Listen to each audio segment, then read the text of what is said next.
Guten Morgen alle miteinander. Mein Name ist Viktor Schoner, ich bin der Intendant der Staatsoper Stuttgart und hier sozusagen einfach nur derjenige, der, auf Deutsch würde man sagen, der Hausherr, der sich sehr freut und ich bin ganz froh, euch alle hier begrüßen zu dürfen an diesem Samstagmorgen. Ich glaube, es ist eine schöne Location und ich glaube ein ganz guter Kick-Off-Moment für diese doch besondere Konferenz. First question, we speak English and German, a little bit in between. Somebody who doesn't speak German at all, probably, right? There are people, so we should be a little bit of English and Dinglish and whatever. I think the discussion going to be in between. So let's continue now because that's easy in English. So yeah, all I have to say is like welcome, bienvenue in this wonderful opera house. It's like a really pleasure to welcome you. I'm very happy. I mean, we do have a real good neighborship with the neighborhood, with the Hochschule. You know, there's this big street in between, but that should make a problem for us because, I mean, we are artists, so we can go through cars and through Autobahn. So I'm very happy when Maria Eckstein, right? Marion Eckstein called me telling me that you do this project, that if we could kind of be hosting at least these 2 hours. I was very happy to say yes, because I think this topic is so important. And as an opera house, as a Staatsoper, as one of these big institutions, we are so not jour what all these topics mean. So I don't say that because I'm depressive, I'm just saying it very clearly. There's so much stuff to do and it's so good to talk about it and to not only talk about it, but then act in this direction. And I think all opera houses in the world, especially in Germany, and we are one of the big houses, we have to deal with that, and we love to deal with all these topics. So we are very happy to have this cooperation, because you must know, for a house like us, we do opera productions every night. We do 150 shows a year. We have an ensemble, we have a choir, we have an orchestra.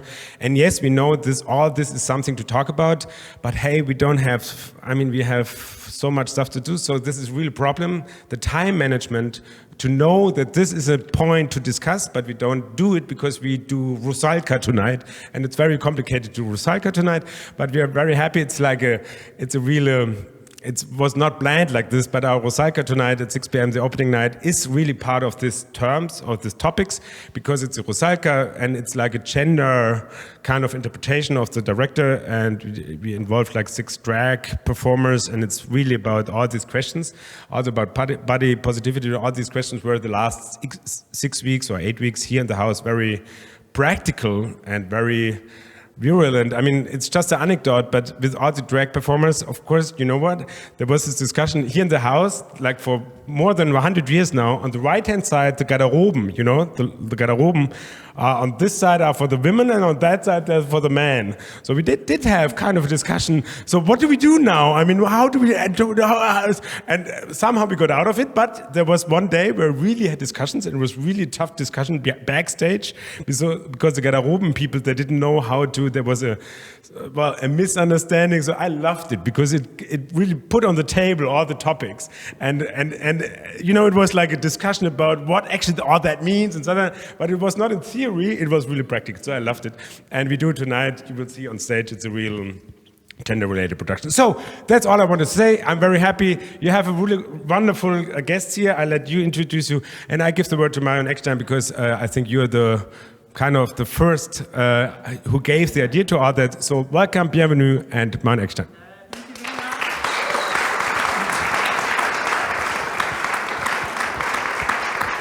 Yeah, Viktor Schoner, it's amazing how enthusiastic you are about these topics. I do not have to say anything more. I think the main topics are already said and explained. A huge and warm-hearted thank you for your reaction to my request whether to go into cooperation about these topics. I wrote an email, I think half a year or something like this ago, and asked Viktor Schoner, after discussions in the Equal Opportunities Commission of the HMDK Stuttgart, Hochschule für Musik und Darstellende Kunst Stuttgart. We had discussions about diversity, about communication, about feedback culture, about the culture of communication in our academy. And then we decided to do something like this we're going to do, fortunately today, and I wrote an email to Mr. Schoner and he said, yes, we have to discuss these things. These are the main topics we really have to be aware of and we have to discuss. And we're sort of an example for the whole society. We're a pattern for the whole society, as we are artists and as we are teachers. And I'm very, very happy about your reaction, about your open ears, and about the possibility of this wonderful space here that you made it available for us for today, for this opening of the discussion. And let me welcome you on behalf of the Equal Opportunities Commission of the Hochschule für Musik und Darstellende Kunst. For my colleagues, we're a team of members in the leadership of Christine Busch. And we are very happy to have our guests here, our wonderful guests, such as Tracy Cox and Sheena Vaughan and Robert Crow and Hode Madagame. Nice to have you here, nice to have you in discussion and in a brain pool, sort of this. And many thanks, the biggest thank to Andrea Conangla, who fortunately took the thing into her hands and organized with huge spirit and enthusiasm this conference. Thank you very much to you. And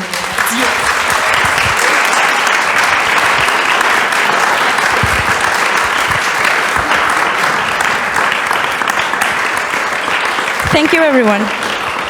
So once more, welcome everyone to our first diversity conference. As you heard, a collaboration between HMDK and the Staatsoper Stuttgart. My name is Andrea Conangla. I will be the moderator for the day. I have the pleasure to have with me Sheena Vaughan, who was a member of the Staatsoper Stuttgart for almost a decade and earned the title of Kammersängerin.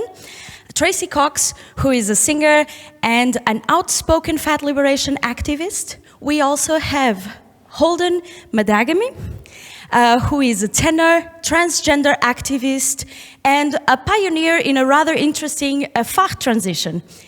And as well, Robert Crow, who is a male soprano extraordinaire and a doctor of musicology. Welcome everyone to the stage.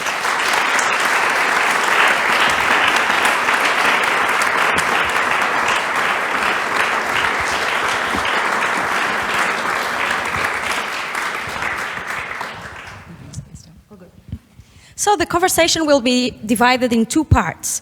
First, our guest speakers will share their personal experiences and challenges regarding the topic of diversity and acceptance in professional artistic environments. After, we will invite the professors of HMDK, who will also share their perspective and will have the opportunity themselves to ask questions as well. And then, the ball is on your court. You are also welcome to ask questions. So, let's get started.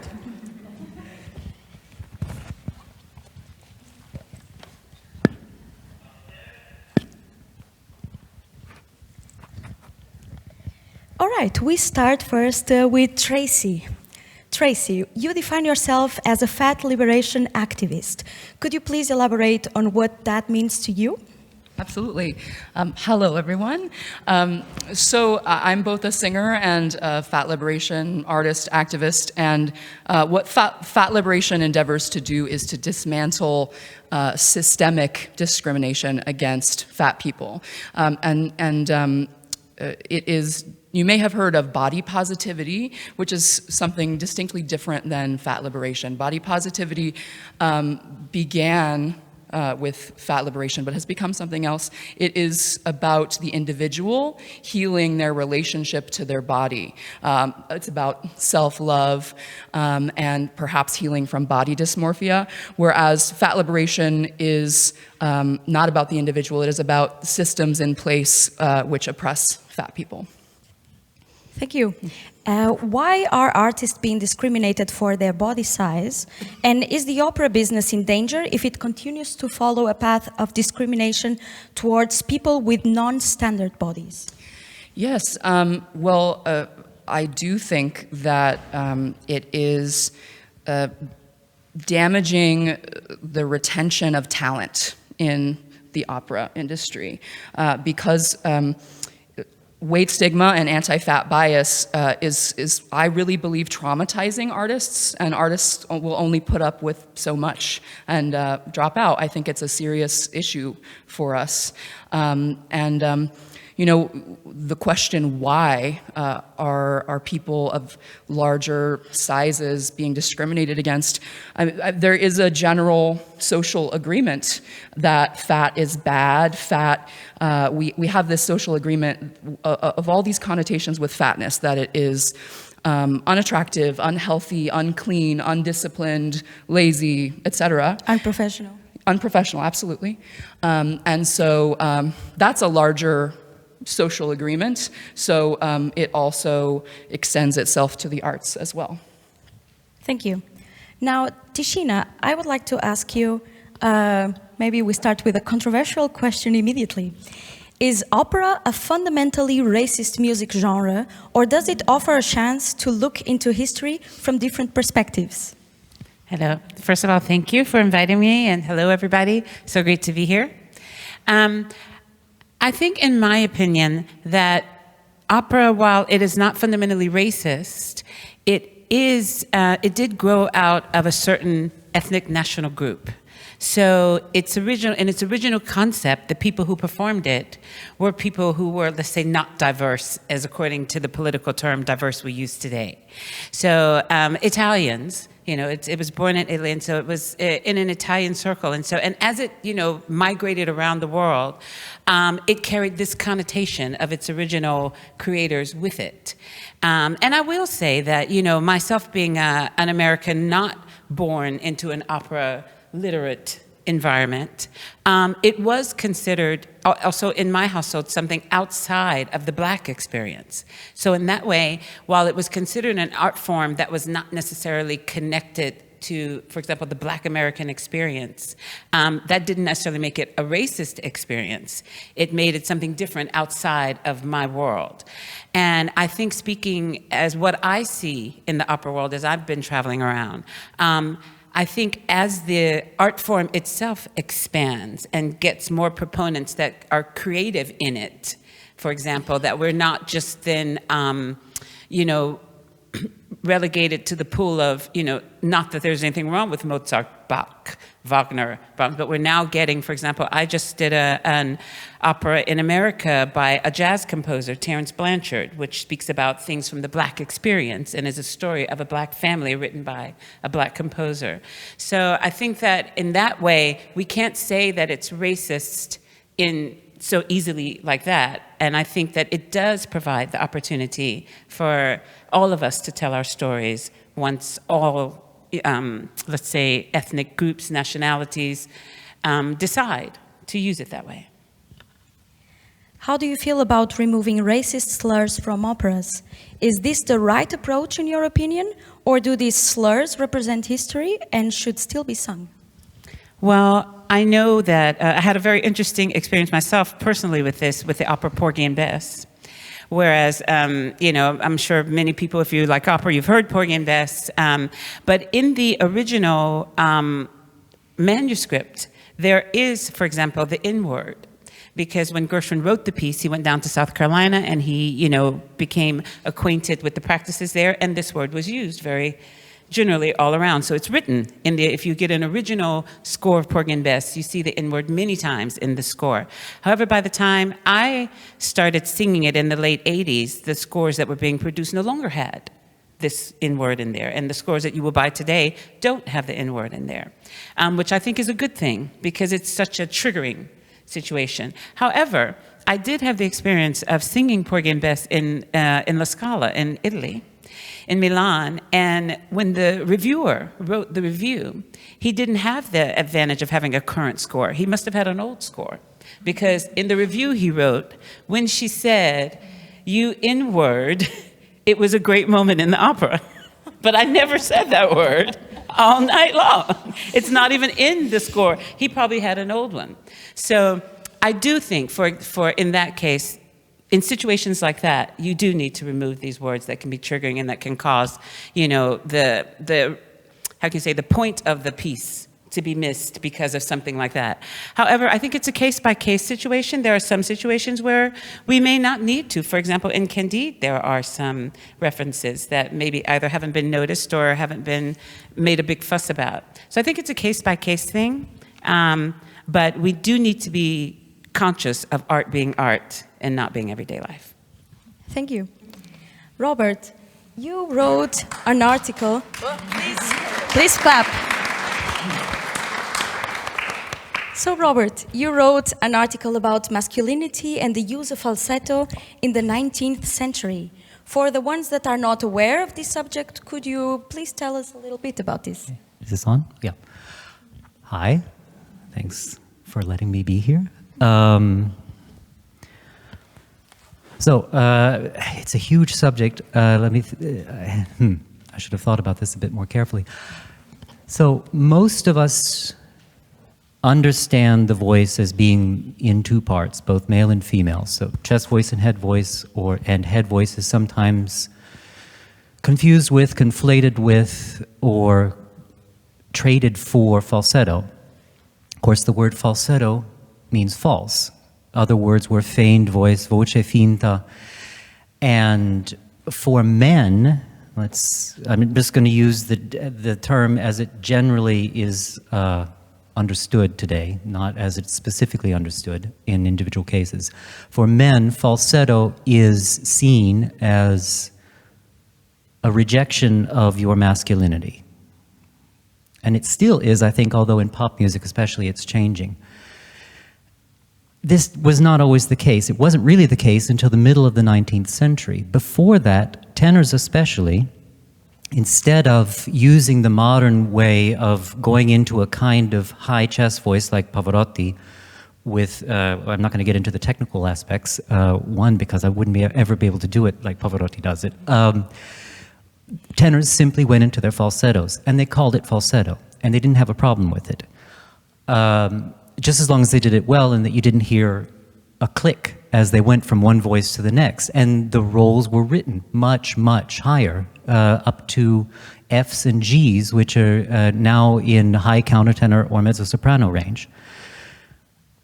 So in the middle of the 19th century, specifically 1837, a French tenor named Gilbert Dupré sang the first, wasn't the first, but it's the first famous chest voice high C in Paris, and made a sensation because it was really loud. Rossini was there, hated it. And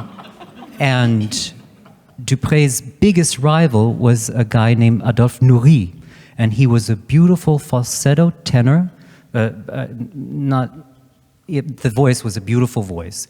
And he saw this massive success of his biggest rival and thought, okay, I need to learn how to do this. He went to Italy, tried, failed, and famously a year later committed suicide, jumping from the top floor of the pension where he was staying in either Naples or Palermo. That's not really relevant. Since then, all tenors felt the need to learn to use this extended chest voice production, because if they weren't, they were immediately conflated with women or with the last of the singing castrati who had just retired in the 1830s. In any case, they were not men. And that was what the article was about, was the loss of the second half of the male voice in the 19th century because of this fear of losing masculinity along with it. Sorry, that was a little long. That was great. Thank you very much. Holden, could you tell us a little bit about your experience transitioning from mezzo-soprano to tenor? Yes. When I started taking testosterone, I was a mezzo-soprano. I was like lyric coloratura mezzo-soprano, something like this. And probably after about 3 months, my voice already started to change, and my chest voice, what I referred to as my chest voice at the time, started becoming more prominent, and my head voice started becoming more like a falsetto, and that basically continued happening until maybe about like 6 months or something like that, where I had an extreme loss of range and stamina. My stamina was absolutely terrible at this time. Sometimes I would only be able to sing for like a half an hour, and then I couldn't sing or talk or anything. It was just exhausting. And this is very, very common. And now we sort of know this because there's more people doing it. But at the time, there's absolutely no research. I had no idea what was going on. I wasn't sure if this is how it was going to stay. I wasn't sure if I could even have a career anymore. I had to really just sort of try it at the time. And my range was about maybe like an octave, slightly more than an octave. So I couldn't even really sing anything fun. None of my repertoire. I was trying to practice, and I was like, okay, I guess I'll do like a scale, and that's about it. But then after about a year, I started getting more stamina and more range and sort of more strength, and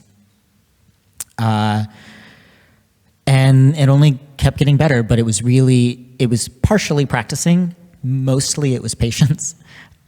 It was just a lot of sitting on my hands and waiting for my voice to change while keeping it flexible by practicing. It was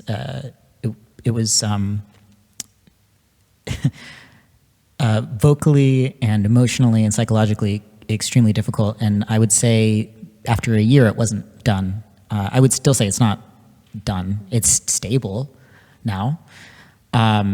And I can predict what my voice is going to do month to month. But it really took like 2 or 3 years for it to become stable and viable, I would say. Thank you. Your testimony is also very important for all the singing teachers that are present here today, and not only, also musicians and teachers of people that are not really singers. I would like to ask you as well, you were featured in the New York Times and the Independent. How did this impact you personally? That's a good question, because for me, it was exciting, of course. I was in the New York Times and the Independent, so that was, for me, it was very exciting. But mostly, what happened afterwards is that I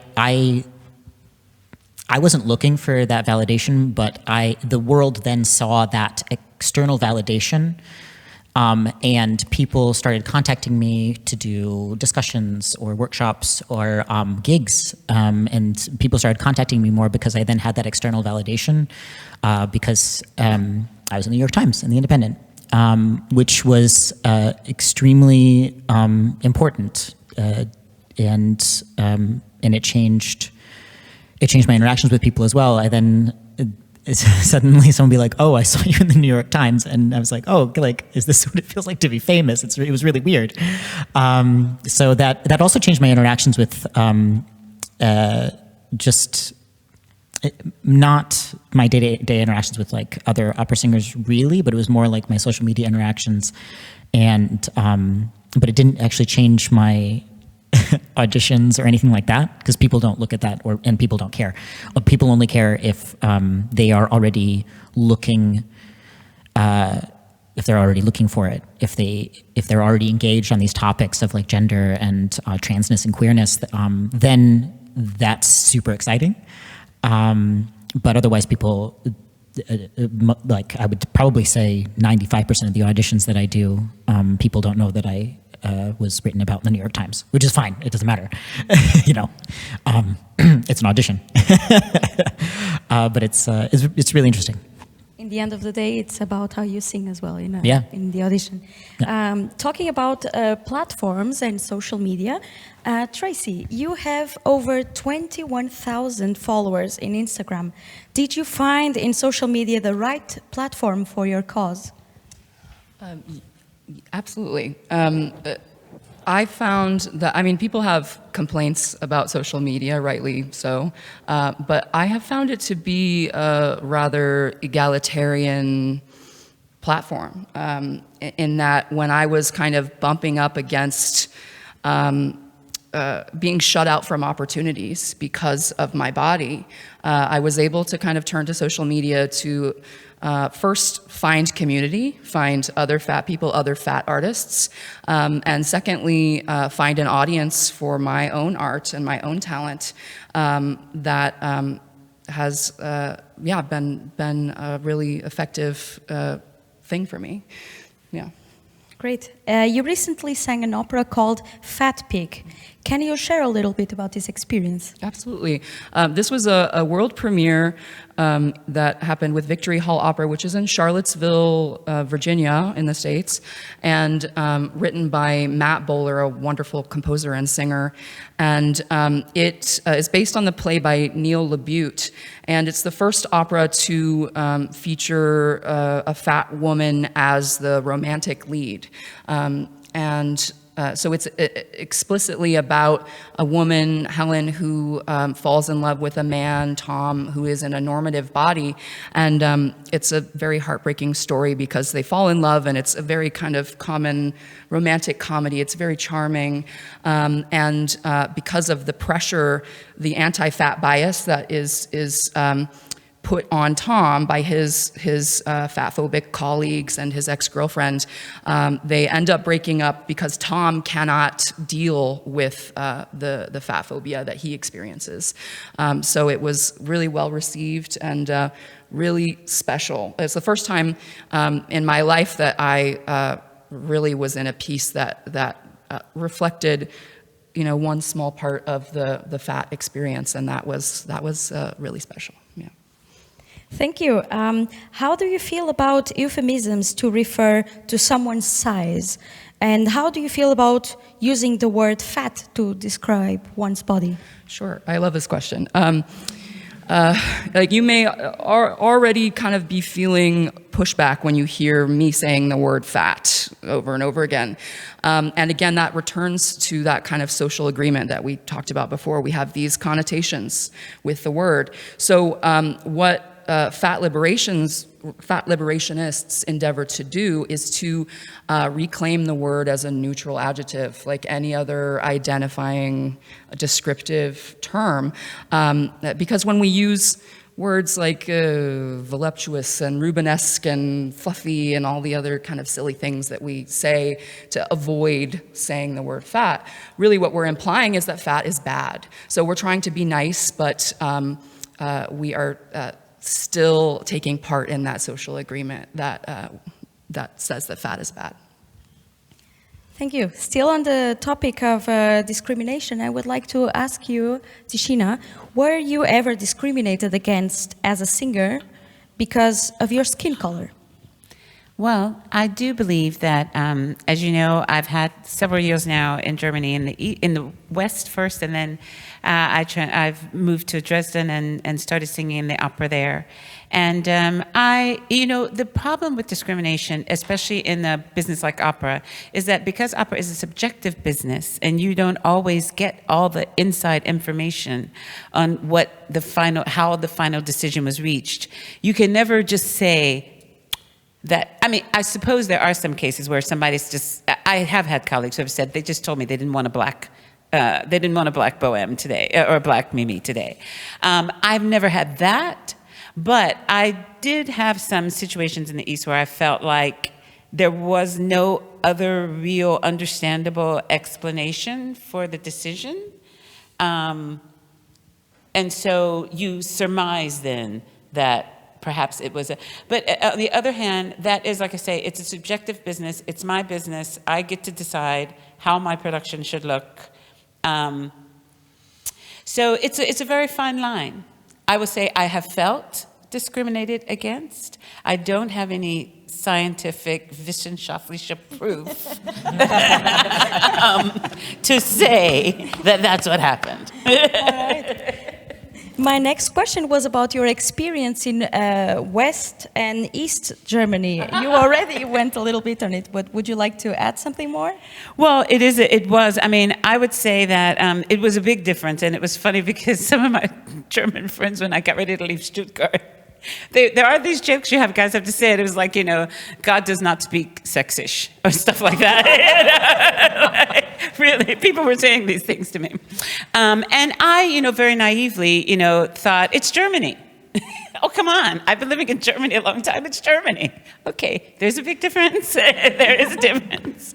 But I will, say for the East that I did feel when I first arrived in Dresden in 2010 that even though it was clearly not as internationally well-schooled in, diplomatic external relations, there was an effort and there was an interest and there was a desire to really become this slogan that they had, which is Weltoffenes place. But unfortunately, we had the refugee crisis with the Syrians and different situations that just made the discriminatory nature come back very strong, I think it's maybe abating. I mean, I was living in a certain time in a particular part of Dresden where every Monday I had the Pegida before my door, like massive Pegida demonstrations. So that didn't feel very nice. So I would say there is a big what was the actual question? I'm sorry. What did you want to know about the East and the West? Your experience with racism. Okay, that's my experience, yeah. Thank you. It was very well open, point. and then the East is trying to be. Thank you. So, Robert, can you tell a bit about the assumptions made about your gender identification based solely upon your male soprano voice? Well, forgive me if I get a little musicological occasionally. It's just become part of my nature. That's who you are. So the voice is a secondary sexual characteristic. Pretty well accepted that what people hear, they immediately translate into what they think your sexual constitution is and your gender constitution.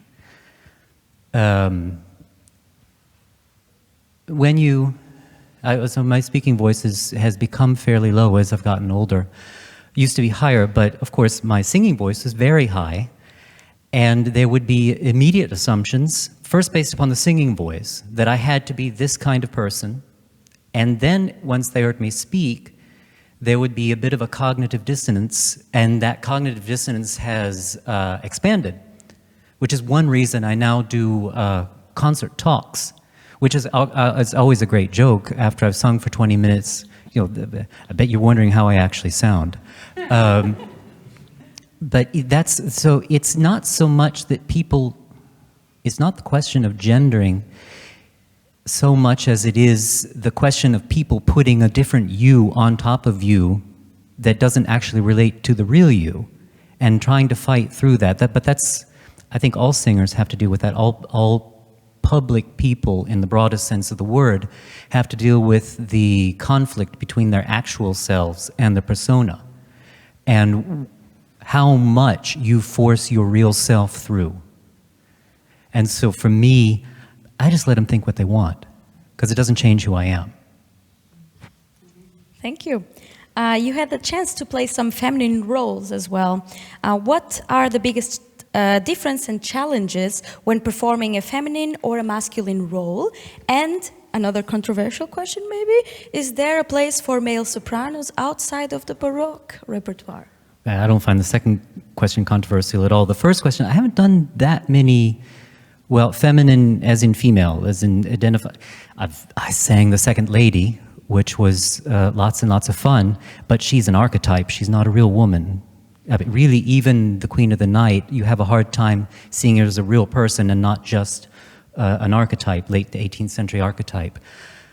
I haven't sung, other than that, very many characters. I've sung a number of characters like Nero who aren't within the dipolar gender construct. A lot of people that kind of exist in the middle, but that's actually that was perfectly acceptable in the Baroque. They didn't have this idea of male and female, or female and male, not to preference right and left, but that there was a spectrum, that there were lots and lots of people that existed in the middle, and that the castrati always existed in the middle by force. So for me as a Baroque person, I never got too worried about, well, I did as a young singer, was terribly worried that people wouldn't think I was manly enough, but that was in the 90s and that was an issue then. You had to be manly. to be a male soprano. Now, when it comes to repertoire outside of the Baroque, of course, it's easiest in the Baroque because you have this massive castrato repertoire. But remember, in the Baroque, they didn't really care what was in your pants. They cared how you sang. So women, boys, castrati, falsettists also would switch in and out all the time, singing the same repertoire. They didn't really care.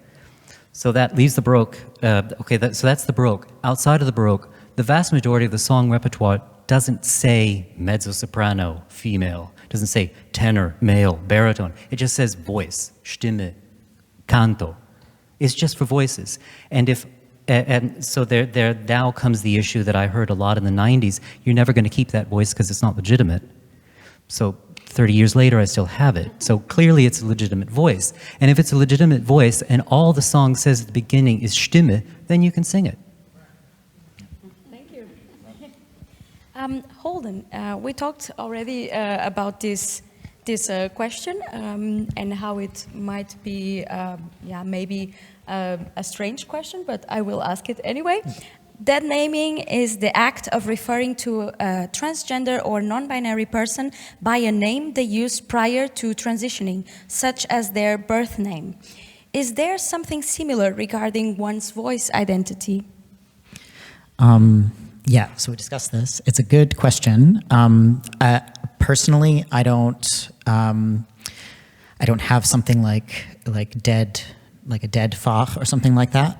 I'm sure some people do feel that way because I know some people also, like some trans people also have different feelings about like the term dead name and they don't relate to it. But what I do think is really interesting, and I won't talk for too long about this because I could, but is something that when I'm talking with friends, I sort of call like Fach dysphoria. And this is something that I think about a lot because as a mezzo-soprano, I was actually very comfortable. And a lot of aspects of the Fach and of the gender, and I think Fachs are inherently gendered as well, which I could also talk about forever, but I won't. But like sort of the like inherent qualities of like the kind of mezzo-soprano that I was very comfortable with, and I didn't necessarily want my voice to change, but I was a very sad trans person, so I was like, I need to take testosterone. But I experienced something that I can only call is like Fach dysphoria when I started transitioning to a tenor voice. Because I didn't want that. I didn't relate to tenor repertoire at all. I find a lot of it extremely boring. To be honest, a lot of it's just the same archetype who is in love, a man in love, And I find mezzo-soprano repertoire, especially the kind that I used to do, extremely exciting. And now in my sort of character Fach, I find very exciting, and I finally have gotten to a place where I like my Fach, and I don't feel that sort of dysphoria. But like, I think this is something that not just trans people experience, but I think anybody can experience, because I think if you are not exactly lined up with the sort of gender and qualities of your Fach in some way, or what the industry wants from that, you experience trouble. You experience professional stress and psychological stress. And I've talked to a lot of other friends, a lot of like cisgender friends about this. Like one friend who is now a mezzo-soprano, used to be a soprano, and she was trying so hard to be a soprano because she's extremely feminine, and like she felt like so angry when she was like, okay, I am a mezzo-soprano, I guess I have to be a mezzo-soprano, but I just like so many aspects of it, she was having a lot of trouble with, or I won't go into every single Fach, but I think this is really common, but I think people don't necessarily have like the words for it, so that's what I have to say about that. Thank you. I think that is also a very a common experience for all young singers trying to find their voice. On your blog, you mentioned the everyday privileges that you notice as a masculine presenting person in a patriarchal system. Can you elaborate more about this, and especially on the context of classical singing? Yes. We all know or should know that this industry is much harder for sopranos and mezzo-sopranos. First of all, there are way more roles for male voices. Even in new operas, there's still like a disproportionate amount of like traditionally male voices being written, with fewer of those singers being available.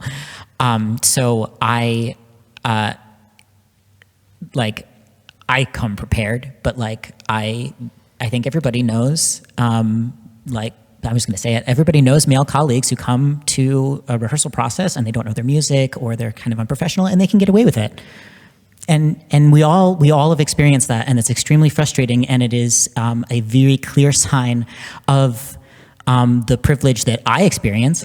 I could get away with it. I can get away with coming to a rehearsal later. I can get away with having too many NAs or like whatever. I can get away with that stuff, and my female colleagues can't get away with that. And that's it's the patriarchy. So Thank you. Drop the mic. Yes, thank you very much. Robert, what can you share about the challenges of being openly homosexual before the turn of the century and now? And what effect did this have on the pursuit of an operatic singing career? I think within the opera world, in my professional lifetime, it's not been an issue. Maybe in small regional houses in the States, and I started out also singing in Thüringen and Sachsen-Anhalt, and even there, that never seemed to have been an issue. I think inside the world of opera, it's just not a big deal, and it hasn't been within my professional experience, which isn't as long as I sometimes make it out to be. I think the periphery of the operatic world, the audience, the business end, the offices, the marketing, there it's loosening up, but it was certainly back in the 90s I was talking about having to be masculine. You had to present as, it didn't matter what they suspected, they had to plausibly believe that you were available for anything, even if you actually weren't available for anything at all. There had to be that part of, and I think that might still be an aspect of the singer's public persona, is you have to be a plausible lover to everybody. Plausible lover, love that.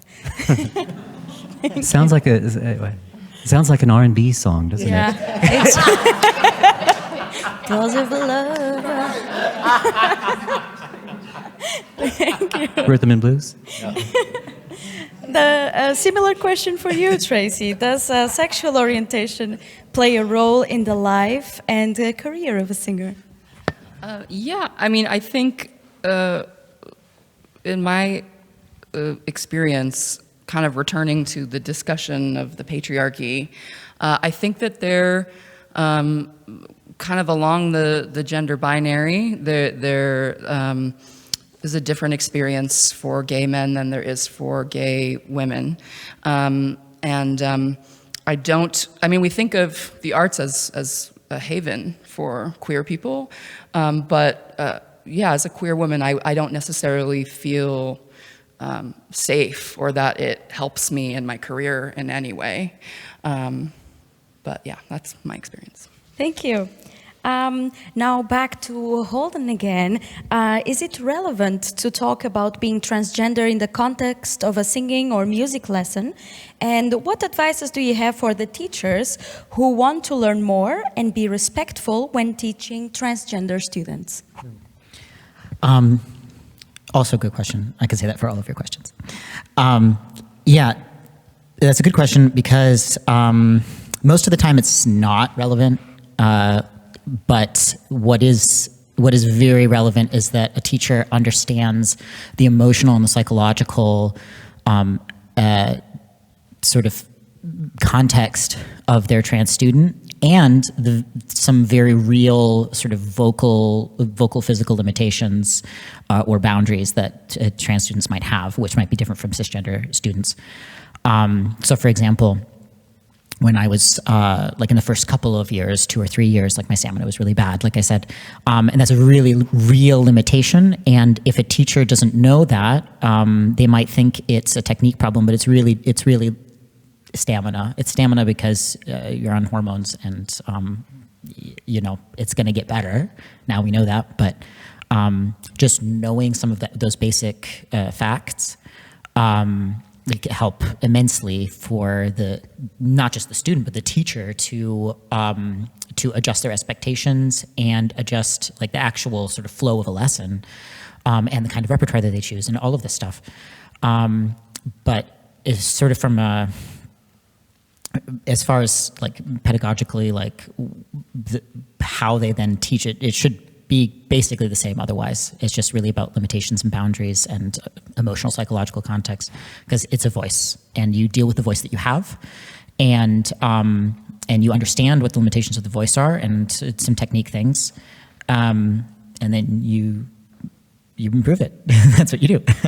Who should start this conversation? Should it come from the students, or is it also okay for a teacher to ask about the transgender issues or your identity? I think that the teacher should feel empowered to do that, and not to say that all students are comfortable with it, but that doesn't mean that the teacher shouldn't bring it up and say if they already know that the student is trans, then they can bring up that conversation, and they should feel empowered and confident to do that, because it is it is creating a safe space for that student and trying to understand the emotional context for that student. My most recent teacher, the very first lesson, they sat me down. I was like, okay, you know, I've read your blogs, I've seen some videos or whatever, and I have some questions. If you don't mind me asking that, it's okay if you don't want to answer them. And that was totally safe, you know, just from the very outset. I was able to say no, first of all, but I was empowered to share my experiences and share my vocal context and emotional context. And then they were like, okay, cool. I'm not going to bring this up again unless you want to bring it up. We're going to do some voice lessons now. Great. How do you deal with inappropriate questions or comments? Usually gracefully and with a smile, because most people don't know that they're making an inappropriate comment, and I think most people that experience some sort of oppression understand like when people are doing it on purpose and when they're not. It's pretty clear. It is still exhausting even if someone is not doing it on purpose, but if someone makes an inappropriate comment, I just say, that's not exactly that's not what we say. I sort of use the royal way. That's not really what we say. This is how we say it. Or if it's a question I don't want to answer, I just say like, I'm actually not comfortable answering that, and you probably shouldn't ask any other trans people that. So then they know, they have more information. They'd be like, oh, that was a bad question. Because if they don't know, they can't change their behavior. Like and not all trans people have to give them that information, because it is exhausting, but I have the privilege and I have the support to be able to do that, so I try to do that. Thank you. For all interested people that want to know what could be the inappropriate questions, I could refer you to a blog post that Holden has on his website, where he compiled a selection of all the questions, the frequently asked questions you shouldn't ask anymore. So we don't need to talk about them now, but I will refer you to his website. Okay, so now I would like to ask you about gatekeeping and ageism. And Tishina, how is gatekeeping and ageism affecting opera and its singers? Well, so by gatekeeping, are you meaning those who, is it casting and those who have the say when you say gatekeeping? Yeah, that's also an important question, how we define gatekeeping. Yeah. Yeah, but I would say let's focus, on the people that make the decisions, and also maybe the colleagues that also had a say. Well, I will say that I do believe that the gatekeepers are changing. I think it has been we've had before, let's say pre-pandemic, we've had many gatekeepers that were keeping their gates for way too long. And their gates were very narrow.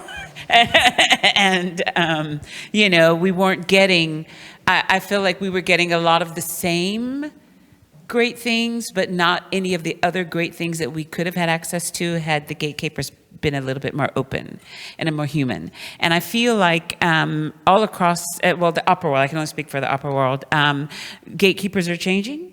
And it, I like to say it's becoming a kinder, gentler upper world and more humane in certain respects, in my opinion. But aging is aging. And I think that, you know, a lot of times we talk about the things that happen in the upper world as if they happen on their own. But, you know, whatever happens in our world is just a reflection of whatever's happening in society at large. So, you know, I remember when I first started singing opera, there was literally the phrase that everybody loved that said, "It ain't over till the fat lady sings," you know? Amen. And then suddenly there was no place in the upper world for fat ladies because we went to HD. You know, but that wasn't necessarily the opera world. That was the opera world trying to keep up with show business. And everybody was doing their stuff on screens now. So we needed somebody who looked good on a screen.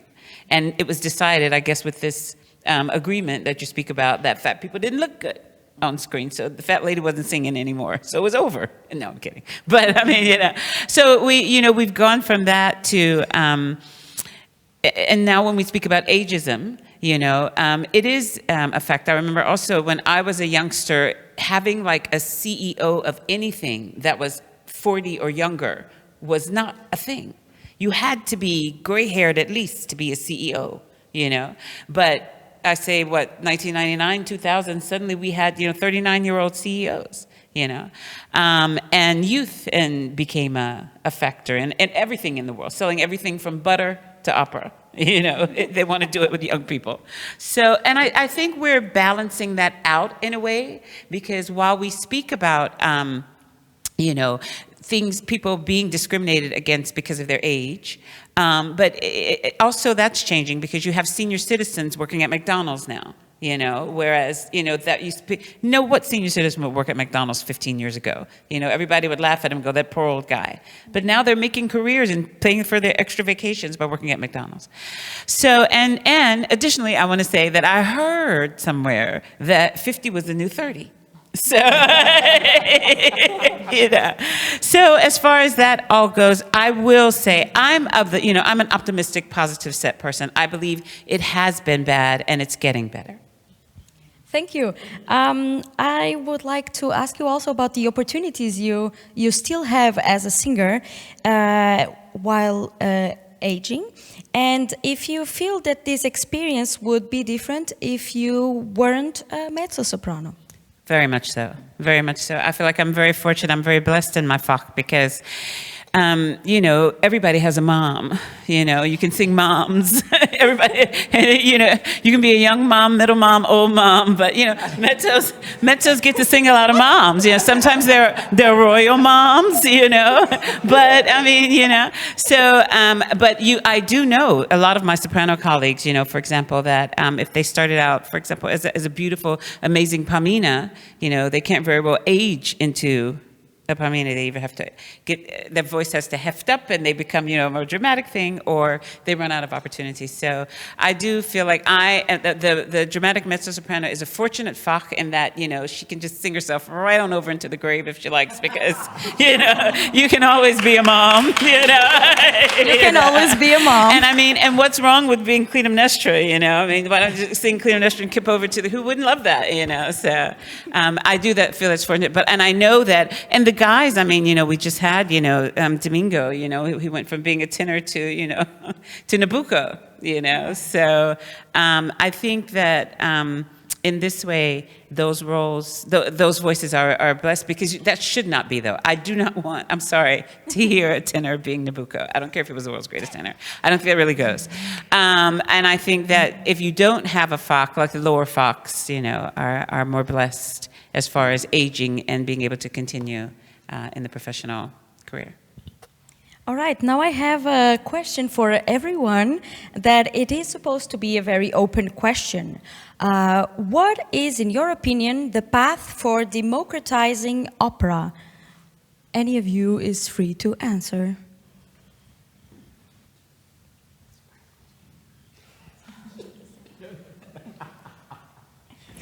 Well, I mean, I think that, honestly, singers are the ones who have the answers.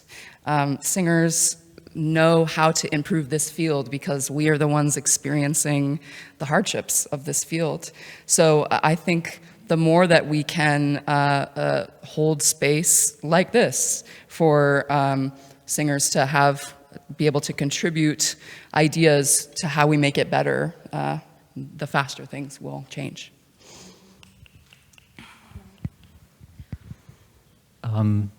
This may sound strange for someone that sings everything, well, not all the time, but mostly before 1800. I think we need to break ourselves of the habit of doing the same things over and over and over and over and over again. There are 20 operas that make up probably 90% of the performances across the world. And that was never, ever the case until the post-war period, 1945. And there are great operas being written. There are great operas that were written 400 years ago that are not being done, that have not been done in 400 years. There is a lot of stuff. I think actually, although I'm an early music guy, I think part of the answer to democratization lies in composing operas that reflect real life as it is today, and also to break down the walls of the theater. Not literally, I don't want to, we've already lost the roof. But to start getting away from the late 19th century idea that we have to do operas in 2,000-seat theaters that are all gilded and chandeliers. Opera can be, the first opera was done in a room smaller than this. L'Orfeo, it's not the first opera we think of. Opera doesn't have to be in the theater. It doesn't have to be Traviata, which is a beautiful opera. I'm not saying it's not, but there's so much more we could be doing, and there's so much new stuff that we should be doing.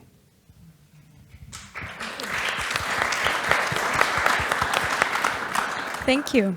I would also like to add the aspect of education and of facilitating the access of education of classical music to people from different countries and from different social economic backgrounds. This is changing nowadays, and today you have here a Portuguese singer that was born in a poor family in Portugal with only her mom, and today she is here asking questions to 4 amazing guests. So times are changing.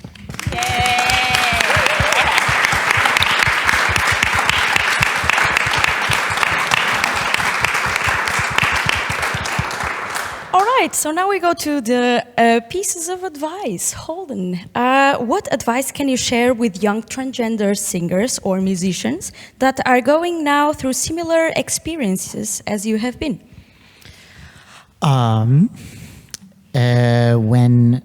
When transgender singers write me, and they're usually very, very scared, of course, because there's still very, very little research, I always tell them, first of all,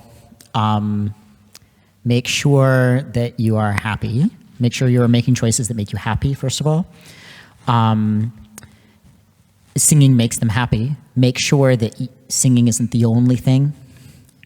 Make sure that you have, because especially if they want to take testosterone, there will be a certain amount of time where they will be frustrated and unhappy, and it's difficult. And so make sure you are prioritizing your happiness and your health, which go together. Also, be patient, because like I said before, most of my vocal transition was patience and some singing. So I tell them, like, it will take longer than you want. And that's okay. Make sure that you have, make sure that you are singing things you like when you can sing them. and because I also think that's also something I tell them just from repertoire point of view, like because I couldn't sing even the Italian songs that we all have to sing, it's like I couldn't even sing those really basic songs. So just find a song. It doesn't even have to be classical. Just sing something. Singing's fun. Make sure it's fun and make sure you're happy. Make sure that your life is well-rounded so that you can support your own psychological well-being.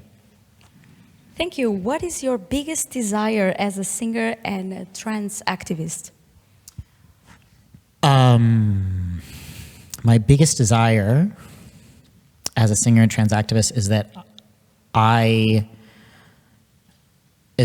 can bore out some sort of space for trans people, which I think is already happening. And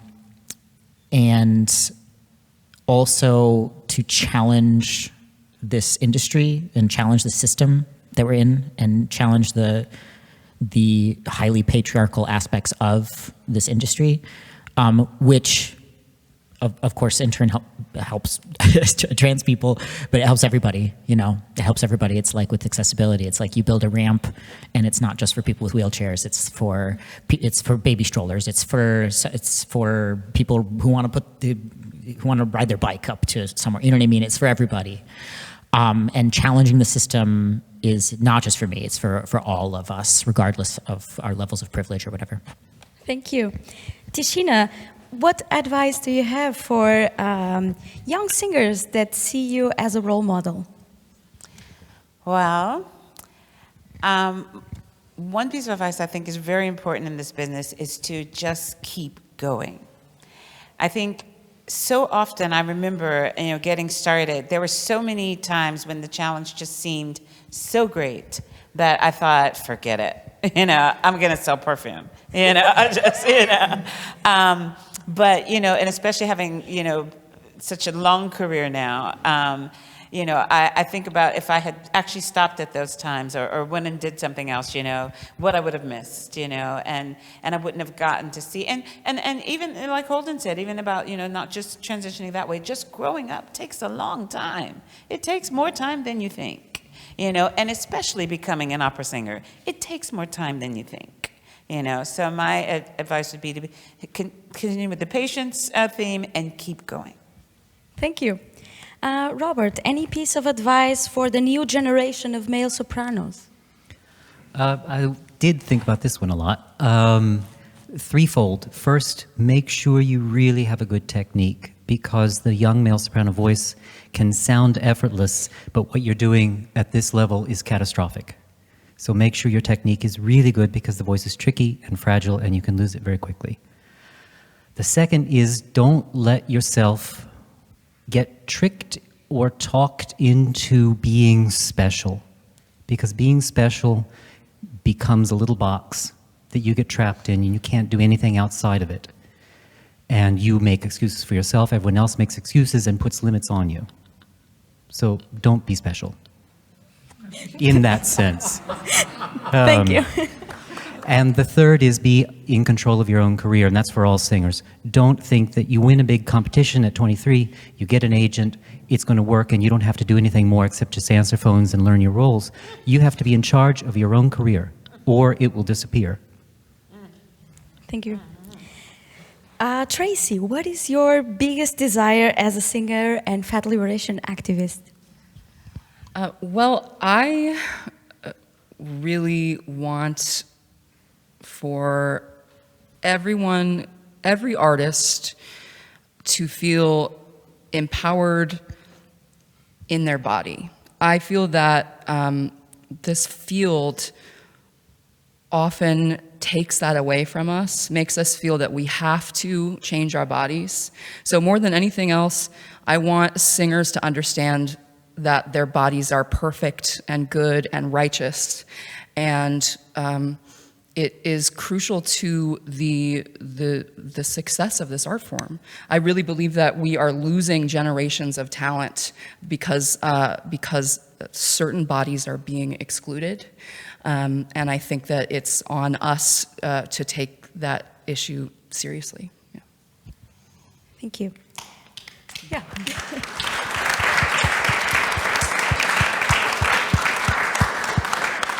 Our body is the biggest gift we have as singers. It is what allows us to sing and to have a voice. Our panel here today, the guest speakers, the professors, and your moderator is 50% originally from the United States and 50% European, two of the biggest opera markets at the moment. Now there is another question for everyone.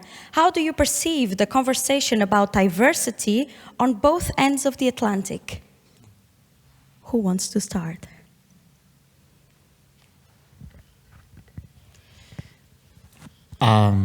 Sorry.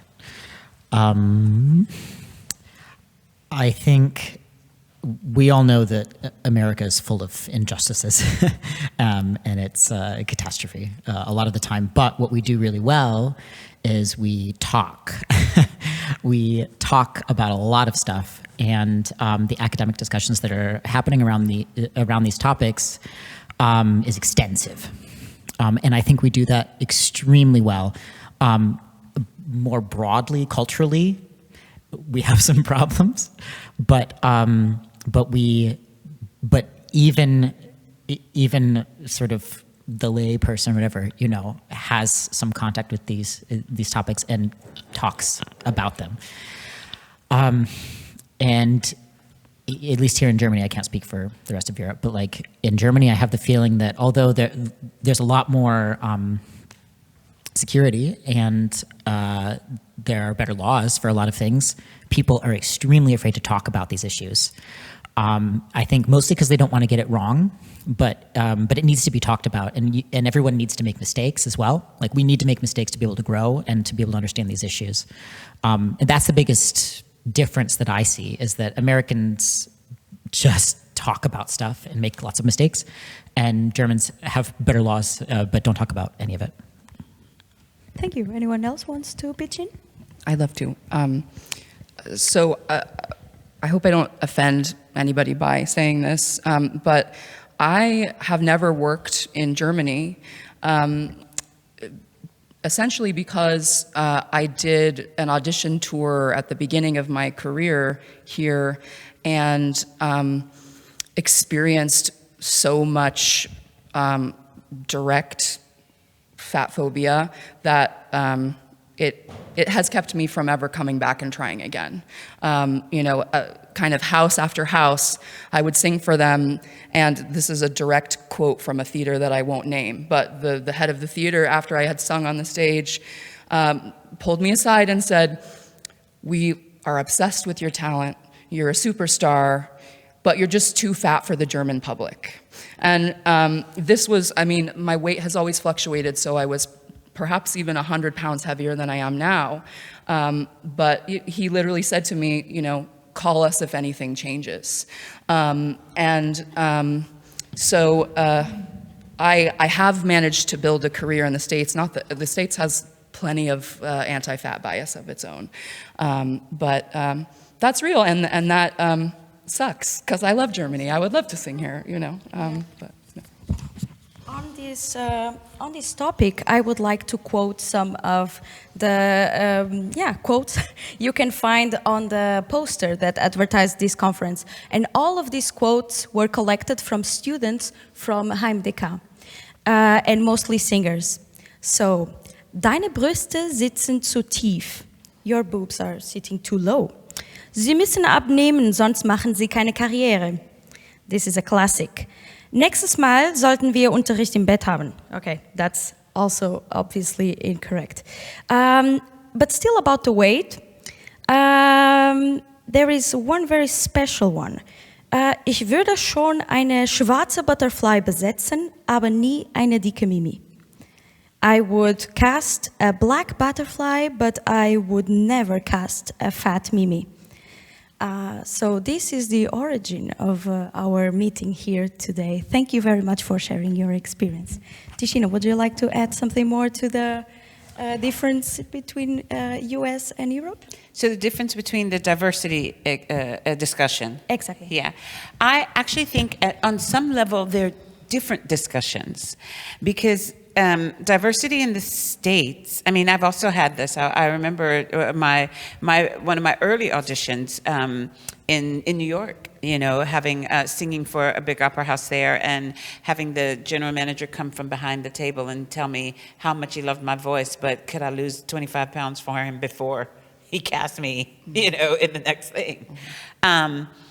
But that being said, I think that, well, when we speak about diversity in the classical musical world of Europe, we're speaking in a different way than the classical musical world of the States, because the States has a mandate for diversity in the United States, because it is a country of immigrants come together that you just get there and you're American, you know? So there's a different mandate to make things like the culture, so that the representative, what you see on stage is more or less a representation of what's happening in the culture. In Europe, it's a different diversity, because you don't necessarily move to Germany and become a German, you know, because, you know, and so I feel like already, in a certain way, Europeans, I mean, we know very well, I'm reading a book right now about Black Americans that came to Europe for their in order to fulfill their artistic endeavors. So this sort of artistic diversity, I think, has more of a tradition in Europe than in the States. And therefore, for me, it's maybe different discussions. Thank you. Robert, would you like to add something? I don't sing that much in America because I never could get hired there. Well, I did a couple of operas right at the very beginning, but it was a lot of messiahs in New York, and I wanted to do opera, and the only place to do it was Europe. But I also had to lose 90 pounds in order to get hired, because I ate a lot in college, I guess I'll just put it that way. Diversity. I think, and now I'm going to, Entschuldigung, Herr Staatsintendant, that German houses get an awful lot of money in comparison with other countries, especially in comparison with the States. I think there could be a bit more courage in, I know the bottom line is still the bottom line, you still have to get butts in seats, but I think there's more freedom in Germany to have a far more adventuresome operatic world than there is being had in Germany.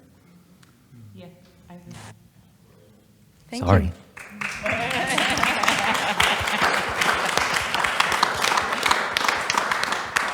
All right, so now let's invite the professors from HMDK to join our conversation. Please come, Professor Marion Eckstein, Professor Franziska Kötz, and Professor Tilman Heinbeck.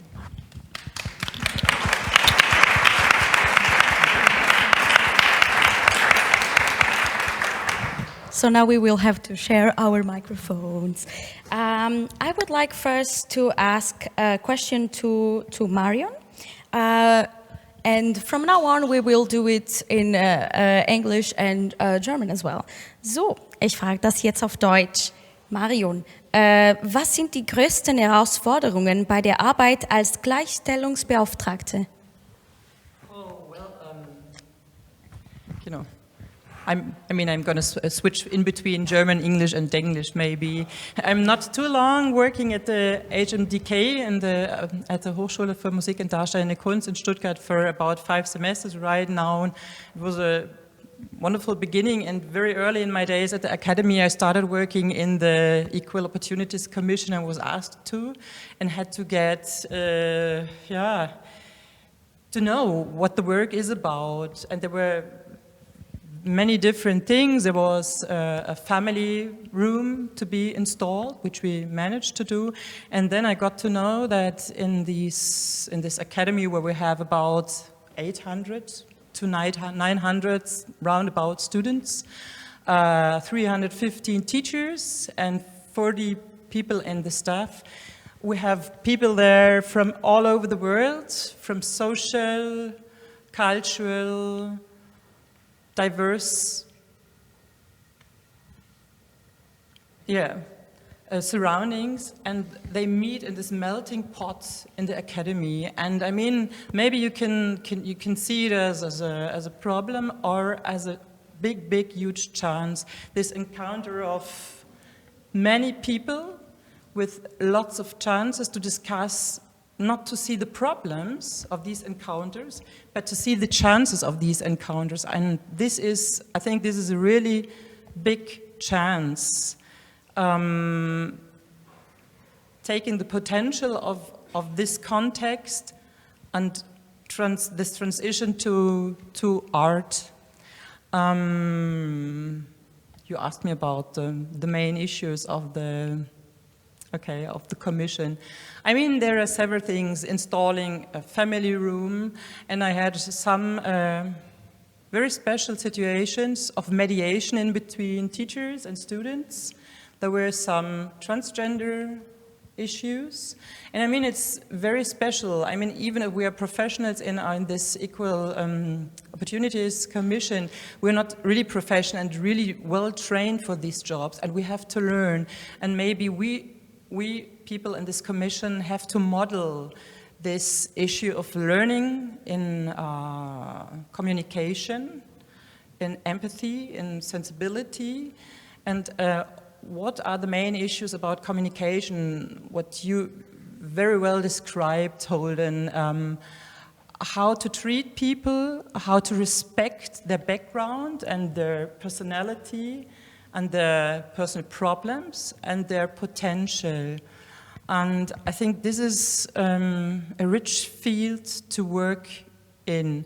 And in our commission, I had these situations to mediate when there were problems in between teachers and students about communication. And what I really felt was, I mean, there may be some problems and things, but there is really a spirit of respect and of open-minded spirit in this academy, which should make it possible to really consider these issues and really to make it possible for young people, you young people who are here as our guests right now, great you are here, to develop in the best way you can, and we can help you to. I think this is the rich spirit we have in this academy, and I'm very happy about it. Thank you. A question for Tilman. Teaching in an institution such as HMDK means means being in contact with students from many social economic backgrounds, different religions and languages. What are the most interesting things you could learn from being in contact with the group of students you meet every day? Yes, maybe already as Marion said, I think it's a really big advantage to work in an institution that has diversity in students with different social backgrounds, cultural backgrounds, religious backgrounds, and what in many ways is impressive, I think, the effort some people take to come here to study and to develop an artistic life, and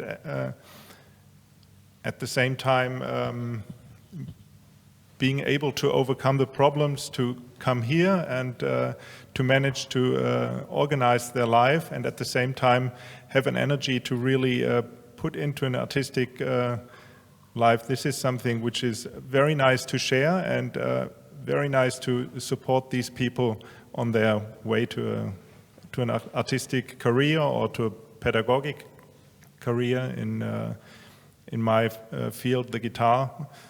Teaching also is something very important. So it's if people from outside come here, the development of language is something which is important to later be able to also teach. And so to be part of this process is something which is really, making me happy. All right. Being a teacher of a mostly masculine class, do you consider that teaching music by female composers is a way to promote awareness for gender equality? Yes, definitely. I think curiosity, being open for new repertoire is something which is extremely important. I'm myself doing a lot of contemporary music, and in that sense, I think it's a basic skill that I want to share with the students that come to study in my class, that it's important to be open for new music, for new experiences, and for me also it's something I want to be open for. If somebody comes from a place that I don't know, I'm curious about to know what are you going to bring, which is the background of your instrumental school that you've been being trained so far, and in that sense,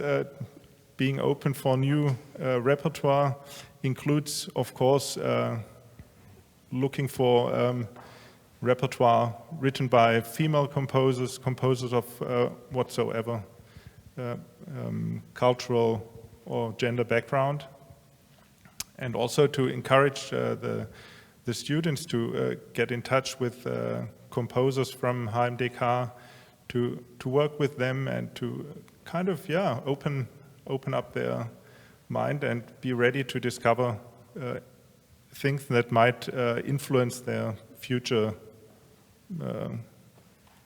track. Thank you.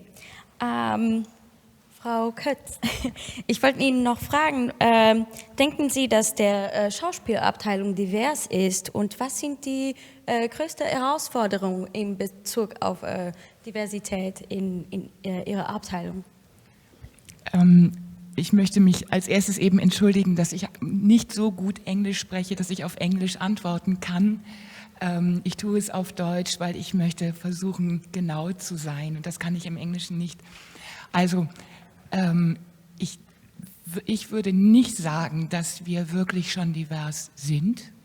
Wären wir das, wären wir das im Sinne eines Stempels, eines Häkchens, hätte ich große Zweifel, weil mir scheint das Wichtige, das Interessante und auch für mich persönlich das extrem Herausfordernde zu sein, dass es ein Prozess ist.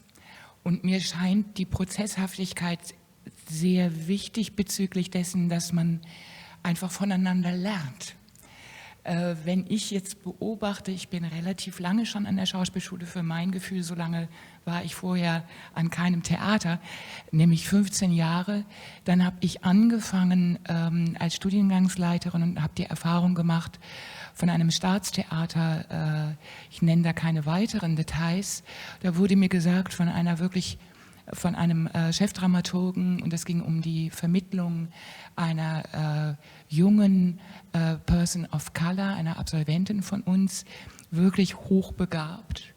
Und ich bekam auf meine Empfehlung und auf ein sehr gutes Vorspiel hin die Reaktion des dortigen Chefdramaturgen: Franziska, du glaubst doch nicht, dass ich ein braunhäutiges Käthchen den Abonnenten verkaufen kann. Das ist ungefähr 7 Jahre her. 8 Jahre her. Dann erlebte ich vorletztes Jahr, vor Corona war es noch, vorletztes Jahr, erlebte ich, und das ist ähnlich und trotzdem fand ich das richtig, von einem weiteren großen Theater aus München die Anfrage danach, doch bitte Absolventen zu empfehlen, die einen sichtbaren migrantischen Hintergrund haben. Ich fragte dann nach, darf ich Ihnen talentierte Studierende empfehlen? Nein, bitte sichtbare migrantische Hintergründe. Ich verstehe diese Nachfrage, weil wir haben enormen Nachholbedarf, was die Ensembles betrifft, also gerade im Schauspielbereich, enorm. Vielleicht muss man da wirklich mal überlegen, ob sowas wie Quote, letztendlich ist es diese Diskussion, Sinn macht. Dennoch finde ich diese Spanne dieser beiden Erfahrungen für mich sehr bezeichnend. Und ich glaube, dass dieser Weg einfach, er ist ein Weg. Man geht ihn möglichst gemeinsam mit den Studierenden, mit tollen Kollegen, mit einer Hochschule. Aber wenn wir sagen würden, wir haben es jetzt geschafft, dann stimmt was nicht, nach meiner Meinung. Ich hoffe, jetzt habe ich die Frage so ungefähr beantwortet. Ja.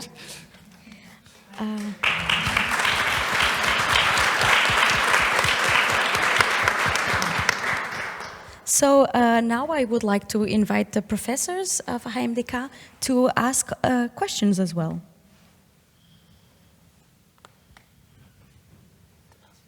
Yeah, you can ask questions to the externe guest speakers. Many questions, too many questions. Great information, many questions. There is some aspect I've been thinking about in this ageism discussion. I mean, we're talking about growing older in an adult life, but we also have this issue of ageism at the entrance in opera studios, at the age of 27, when a young lady, beautiful, wonderful singing lady, is too old for entering an opera studio. I mean, it's a little crazy. I actually did have I had a conversation with a young singer there in New York who was asking me in a very, and I didn't understand it because I didn't realize that these limits had been set on these things, but yeah, I think she was about 27 or 28, and she was very desperately like, do you have any ideas for me? Because I'm already getting too old. And I said, how old are you, darling? And she said, I'm 27. And I said, too old for what? You know? but that is true. This is a real, I feel like this is an issue because voices don't even really get going that young, you know? I mean, you're still like really getting your adult voice feet under you at 27, 28, you know what I mean? And so to block them from the, I mean, at least come on, I think that a good age for a young artist program is 30 years old. People should live a little. Can you open the window and tell it everywhere? They should get to know a little bit. And at 30 years old, they should be focused enough to start getting that instrument to the power place that it needs to be. That's my opinion. I like to say that singers are like avocados. They are not ripe enough, and then all of a sudden they went bad. It shouldn't be. All right, any more questions? Looking back to your time at university, would you say there have been things that you would like to be much better in the sense of being prepared for what is later your professional life or finding your role, your Fach?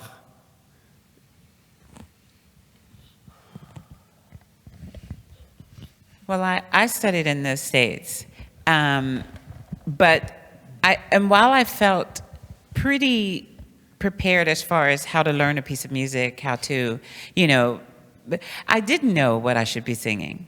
I think, and I don't know but I would, you know, if I was going to ask those training the future, it is very important for, I think, especially someone, for example, who doesn't have a classical music background, to sort of get an idea about where they fit, you know, what's my Fach, what are the things.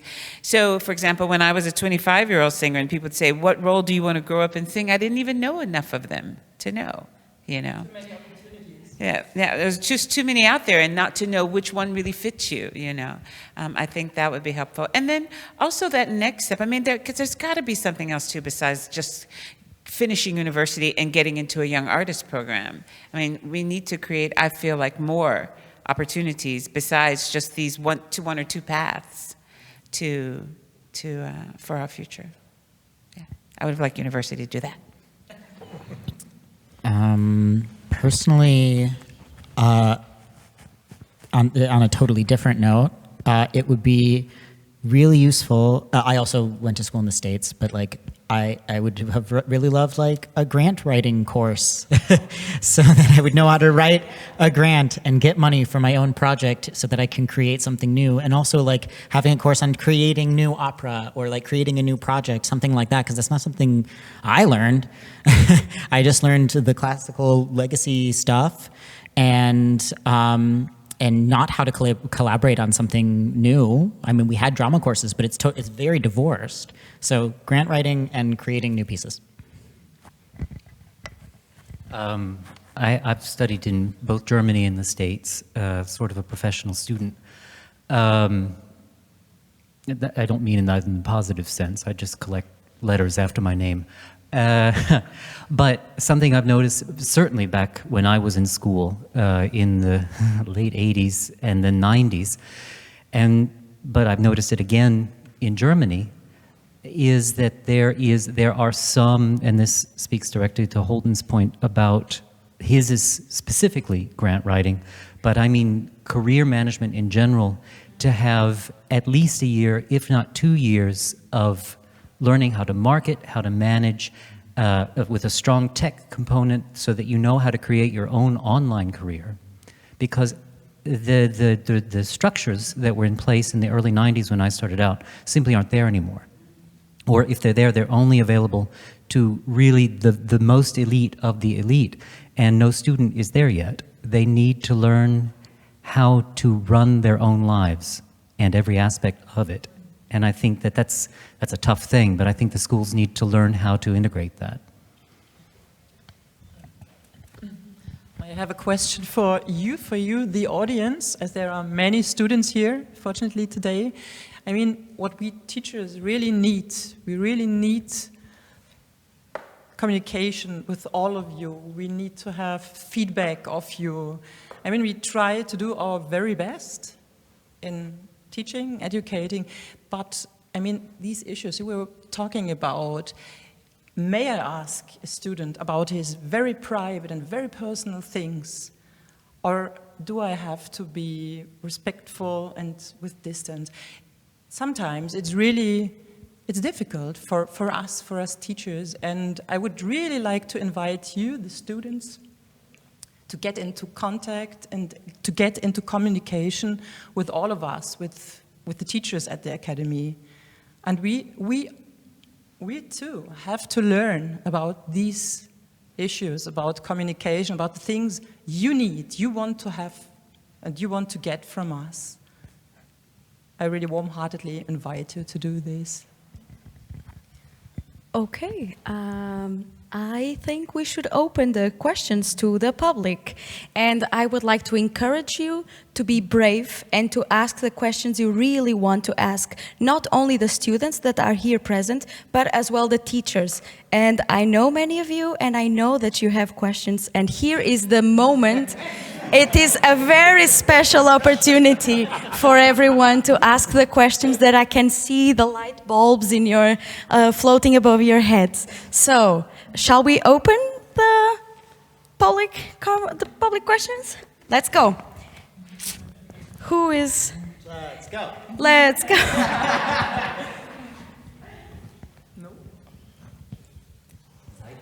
I'll say something. First, I just want to thank all the guests for being so vulnerable and open and brave. I don't need a mic. I can project. No. I'll take it. Just for being so open and vulnerable and transparent. It's refreshing to have these conversations and so openly. My question is, do you feel, and this is general, can also be for the teachers, do you feel that we as a society artistically are doing enough to promote diversity ourselves? Are we going forward with the ideas to the companies saying that we want to have this piece or that piece done? Is there the repertoire that needs to be presented for us to have these opportunities? Yes. Auf Deutsch. Auf Deutsch. Ja. Ich finde diese Frage absolut wichtig und ich glaube, sie beginnt noch früher. Weil, jetzt kann ich nur aus der Perspektive der Schauspielschule sprechen, ich fände es enorm unterstützenswert, wichtig, hilfreich und auch eine Frage, wie machen wir das, in Bezug auf Bewerber, die überhaupt zu einer Hochschule kommen, ob es musikalischer oder Schauspielbereich ist, ganz wurscht, die Schwelle zu dieser Art von künstlerischer Ausbildung zu minimieren. Und ich glaube, das muss weit früher anfangen. Wir sehen das daran, dass die Anzahl der BewerberInnen, die, sei das People of Color sind, die selber sich als divers verstehen, sei es die aus welchen Hintergründen zusammen, auch Behinderung, Inklusion, sind Riesenthemen. Und im Moment haben wir noch die Chance, vergleichsweise in einer Blase zu agieren. Und ich finde, da müssen wir ran. Und das fängt an bei Schule, bei Jugendclubs, bei Education in diesem wichtigen Alter, bevor es dazu geht, wohin wollen wir, was wollen wir studieren. Und das ist ein riesiges Thema, ich glaube, für die Gesellschaft und für uns alle. Danke. You gave the wrong person the mic. Okay, my next. I just want to say, Tashina, you have a lot of fans here in Stuttgart. Are you going to come back and sing in the house here? I don't have an answer, but I do remember a long time ago when I was Fest here in Stuttgart, there was the würdevollen Olympia. Can anybody remember that? Stuttgart one time was going to get the Olympics, and there was this whole SVR program of würdevollen Olympia, and we did this big program, and Herr Zerlein was there, and the moderator asked, oh, well, if Stuttgart gets the Olympics, what do you say about maybe the national hymn? And I said, Ich bin bereit. So I say that to you. The answer to your question is, ich bin bereit.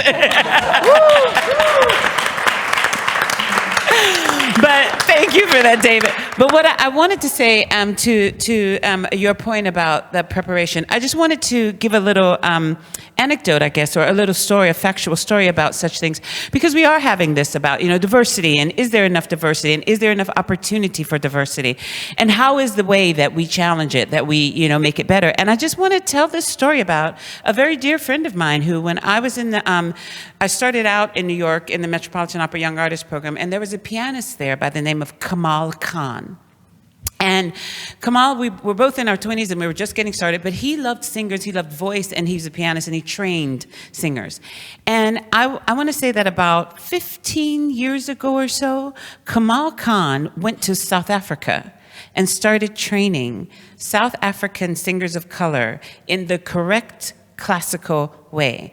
And trust me, Pretty Inde, a lot of the South African singers of color that you see now were able to take their place in their position because they came well, not because they were of color, but they came well trained to what they were trying to do, and they were able to win their positions that way. And I think that instead of just looking at it and saying, okay, we don't have enough diversity here, we don't have enough diversity here, we have to train them so that then there's no question of, is this casting or is this assignment because of color, because of we need to check this box, we need to kreuz this thing. No, it's because this was an artist of excellence that was presented to me despite whatever, but I think it, like you're saying about that, it begins earlier in the training so that then when you get Bewerber for this school, that they are ausreichend vorbereitet so that they do tick all the boxes and can be really considered, and we don't have to change any standards to make diversion and inclusivity work. That's my opinion. Yeah, and I think it will always stay a really long track that is kind of infinite. And if we stop thinking about working on it, it will be more than one step back. And if you watch what is happening in the society, also outside the artistic bubble, we face such a lot of hate speech, and like politicians, especially women, but also men, really face very tough offending speech. So it keeps a really long process, and we have to just stay with it. Any more questions?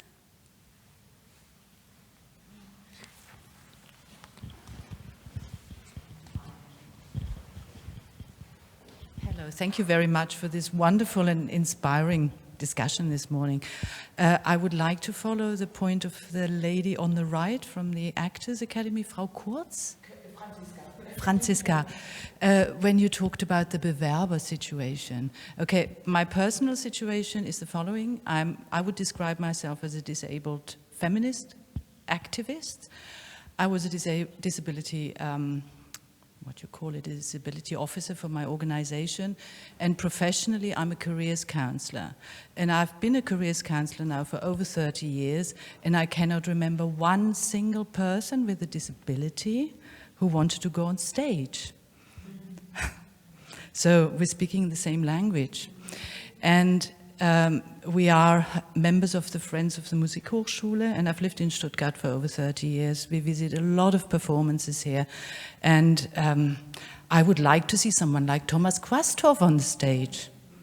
I don't know if he's known, he probably is known. He's written a wonderful book about how he was rejected. I think it was Hannover Musik Hochschule, if I remember. Berlin, but he made a career of it, and I had to think of you, keep going. He kept going, he didn't let go, but there's a lot of space for improvement, and I do realize as a careers counselor that for a lot of these jobs you need certain skills which are body related, you know. I mean, I'm not sure if you can play the piano with one hand, for example. I really don't know, but why can't you play an instrument sitting in a wheelchair? Why not? What's wrong with that? You know, so a lot of improvement needs to be done, and it's an endless story, really. Yeah, thank you. Thank you for this wonderful conference.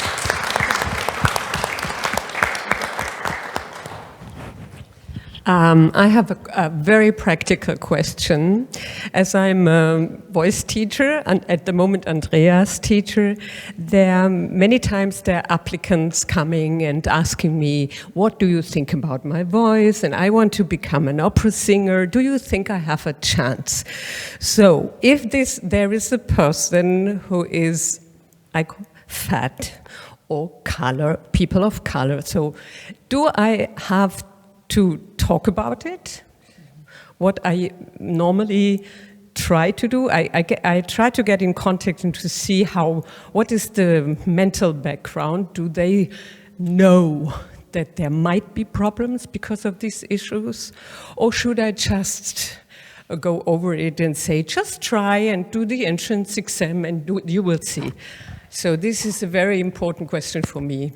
Because if I do talk about it, I risk that there's a burst of tears, or that the person goes out of my room and kills herself, things like that. So I would be very grateful. I would say that this is a great question and a very important topic. But I think it has to be also a case-by-case situation. I think that to, just meet a prospective student who would approach you and say, I'm a black fat lady, I would like to be an opera singer, and you start going into, well, listen, you're gonna lose weight. That might not be the way to go, But, I mean, if you have someone who is seriously talented, who is seriously considering committing themselves to a very expensive, very time-consuming course of study, I think we do have a responsibility to point out the challenges that could be present. The other side of that, of course, is that we never know. For all the people that did make it, Thomas did. Thomas Quasthoff, as she said. I have some of his recordings. I enjoy his work. So you don't want to be discouraging because you never know what's going to be on the other side of it. It could be the fattest, blackest person that becomes, the next superstar person that you thought should never be accepted in that thing, So I think it has to be a little bit case by case, but I do feel it, in my opinion, it's always important to give the truth. At some point, to give the truth. I mean, if you just really think that voice can't go, that hairstyle's never going to work, it's your opinion, because it will be a fact as you see it statistically speaking, but it will never be a real fact that happens in their life because it's your opinion of what could happen. So that's my take on it. I don't know. Oh, sorry. No, you go ahead. I love this question. Thank you so much for this. So I completely agree in that we owe it to our students to ground them in the reality of the current system. So they need that information. But something that I talk about a lot is that teachers often can become what I call satellite gatekeepers, where they have experienced fat phobia or discrimination, and then they in turn begin enforcing that same discrimination on their students. They say, this is the reality, so you need to lose weight if you want to have a chance. And my opinion is that we need to A, ground them in reality of the current system, but B, encourage them to think outside of the linear path, outside of the current system. Don't limit them from the possibilities out of that good instinct to protect them, but allow them to be artists. Give them, your job, I believe, is to give them all of the tools.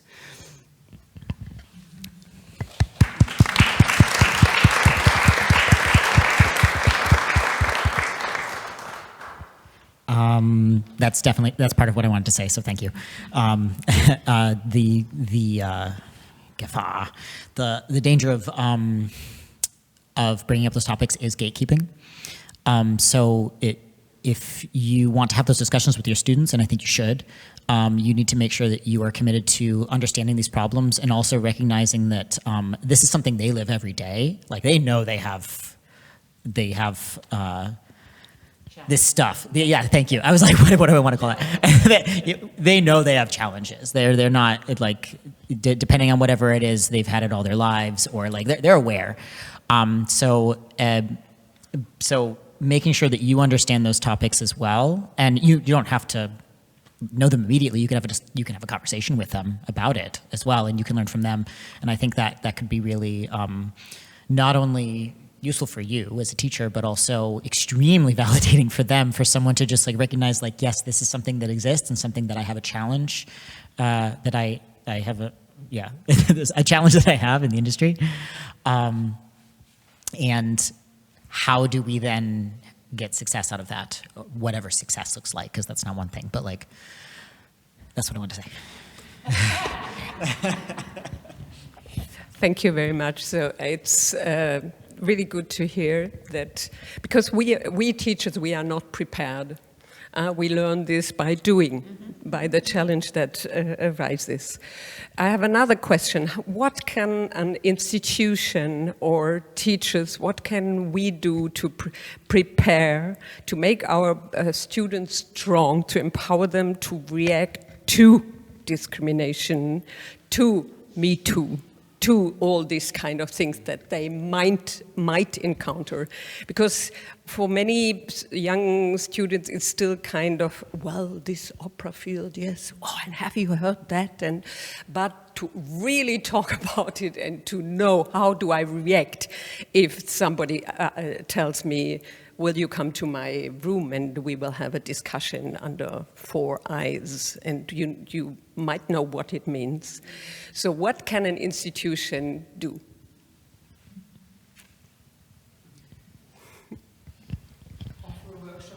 I was about to say, you're on the right track with the workshops here. And I think that just in that way, empowering, I found, as I also grew up in the opera business, so to speak, when you're a student, no matter as a young person, you're not quite sure about well, I guess they're a little bit more privileged, these young people today, but there's still this insecurity about your power. Am I empowered? Am I allowed to say to this authority figure, no, actually, that doesn't feel good. Or no, I don't think that actually sounds good. And I know as a young person, I did a bunch of stuff because authority figure people told me to that I didn't feel like I should really be doing, And so I actually, when I speak with young people, I do tell them, you are a human being, and just your Menschen, respekt, gives you the right to speak when you are uncomfortable, when you are in a position that you feel is not advantageous or dangerous to you. I don't care how old you are, how young you are, you have the right, you're empowered as a human being to set your boundaries there. And I think that if we start speaking to the young people like that, still in a respectful way, still in an understanding, cooperative way. But because I feel like too, some of those boundaries are not recognized. And for example, if you were my teacher and I'm speaking to you and you're telling me something, you may not know that you've hit on one of my boundaries. But I should feel like I have the power to say, excuse me, you just said something that really offended me. You know, so I think if we empower them that way and give them these workshops and things like that, it would be my suggestions. Yeah. I just wanted to say that you instill in young musicians of all types, but I think it especially affects actors and singers, because the body is part of the public instrument, that your personhood is your own.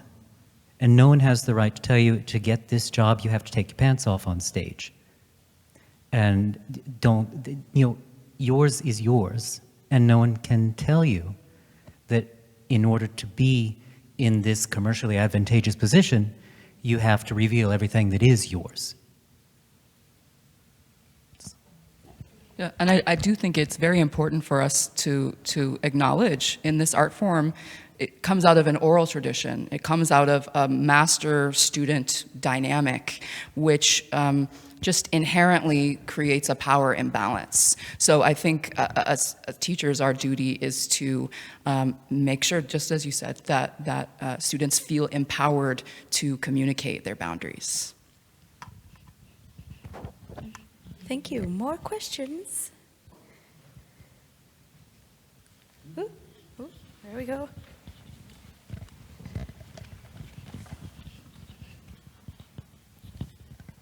Before coming here, I was talking to another student, a male student, about if he wanted to come, and he said, I don't think it will be interesting. It's the same thing talking over and over, and I was not sure how to respond to that, or if it's my place to tell them that it's important, and how to communicate that.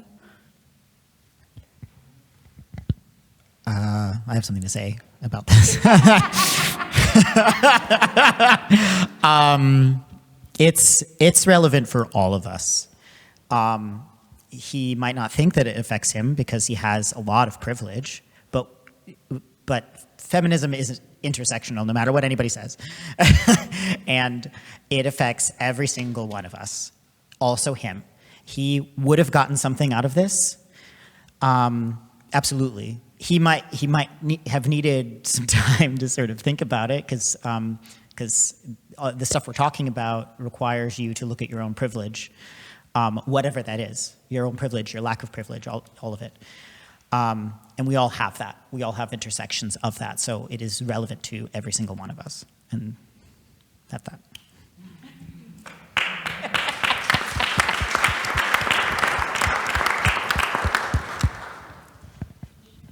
Anyone else? I'm happy to walk around. I really like that you said we just have to empower ourselves, and we as students also have to speak up if we feel offended or something. But what I experience in everyday talk with other students is really that this hierarchy system that we have in the college and that relationship between teachers and students, like, yeah, if it's well, it's perfect and we have that dialogue, but most of the times students don't speak up because they're scared, and also because at the end of the day they need that money, or they need to get that pants down, for example, because they need something to eat. So I always ask myself, okay, how can we really do something in that system? Because we even if we do workshops and even if we have events on that topic, in the end, like, there's so many students who don't, who won't change their behavior because they're scared. And what can we do in that system? Because it's nice to say, yeah, we have to empower ourselves, but if the, how would you say, if the systemic is not giving that chance to everybody, what can we do about it? Yeah, and No, you go. That's the question, right? Because even in educational spaces and in professional spaces, we're all trying to keep the lights on, right? And so we are constantly having to judge, can I safely speak out or can I not, to preserve my job, to preserve my space. But one of the things that I think is really crucial, because I have experienced so many times in my educational and professional life where I did not have, I had not formalized my own boundaries to myself. So I found myself in a situation where someone was discriminating against me or being inappropriate, and all I could do was that freeze trauma response, or you just kind of float through it and hope that it ends quickly. And what I've really found is that just the simple act of actually articulating your own boundaries to yourself allows you to actually stay in your body and be able to navigate those situations better. So let's say you are in that situation, you have that professor who it's not safe for you to push back at all. You can still remain in your body. You can know this is not okay. And you can be the person who, when you move into that position, eventually you have different tools in order to shift. Like, again, we talk about how like the arc towards justice is long, but it bends towards justice, right? So it's a process, but I really believe that it starts with that individual articulation of your own boundaries. I mean, of course, it's a question of mindset and of self-confidence, of course, even in the later period of life. But, you know, I hope all of you know about the institutions we have in the academy, such as the AStA in the beginning, and such as Vertrauensdozenten and the Gleichstellungsbeauftragte, who really always have an open ear to talk to them. I mean, we are used to be called and told problems.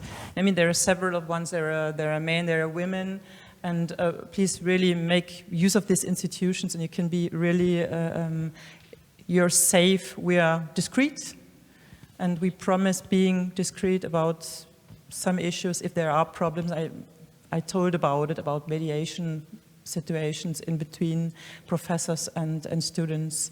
Really make use of these institutions, and hopefully you can feel safe, in a safe space in the academy. I would just like to respond to your question with then an encouragement to the faculty, because if she doesn't feel safe, then it is then on on the adults to create an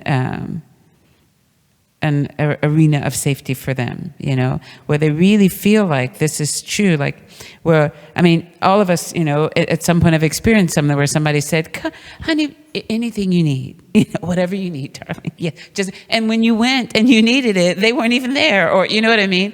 So, and you lose confidence then in that safe space. So I would encourage them, the university, to really make this a situation where they really feel that their boundaries can be presented and be respected. And the other side of that is it's a long process to clarify your own personal boundaries. You'd be surprised. I mean, I'm still doing it, but it is, you have to give yourself that permission and do that. And then it's in the institution that you're working with to give you the real feeling of safety and possibility to then stand with your own boundaries.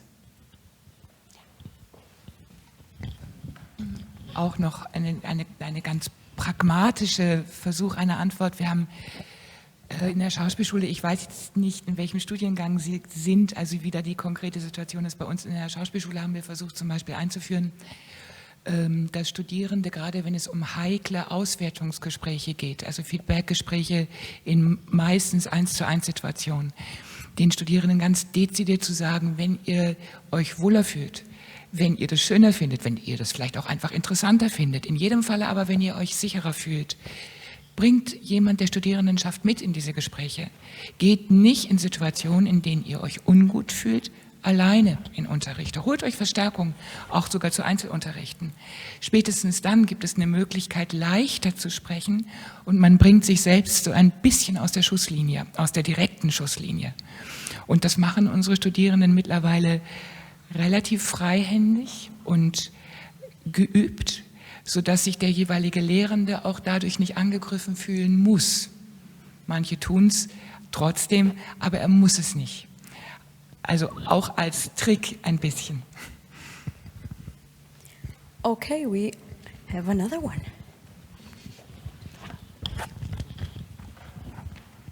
Ich werde es auch auf Deutsch machen.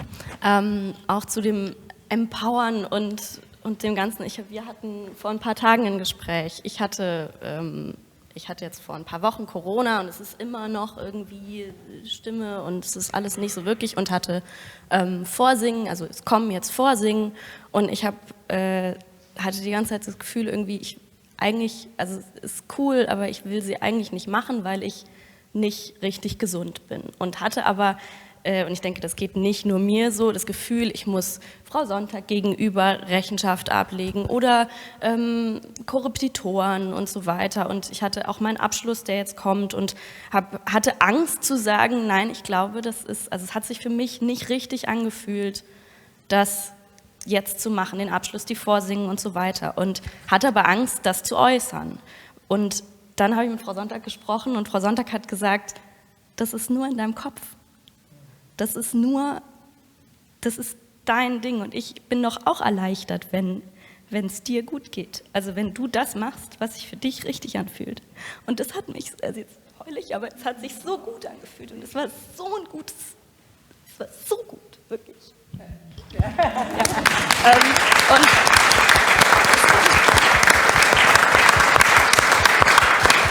deswegen wirklich, ich glaube wirklich, dass es um die Kommunikation geht und sich wirklich auszusprechen und zu trauen, be brave, und nie auch, ich glaube auch bei Intendanten, Castingleuten und so immer, das sind auch nur Menschen. Und wie wir jetzt auch hier sehen, das ist die gleiche Person, das ist Frau Sonntag, wo ich Angst hatte, ich muss jetzt irgendwas sagen. Stellt sich da hin und sagt, könnt ihr mir sagen, wie ich damit umgehen soll? Und das ist einfach reden. Das, was ihr gesagt habt, auch mit dem, dass in Amerika, die reden erstmal immer. Ja, und aber ja, einfach keine Angst haben zu reden und nach dem gehen, was man selber fühlt. Nicht ein Vorsingen machen, weil man denkt, irgendwie, man sollte es tun oder ja, wenn es sich nicht gut anfühlt, mach's nicht. So groß es sein mag. Ja, also.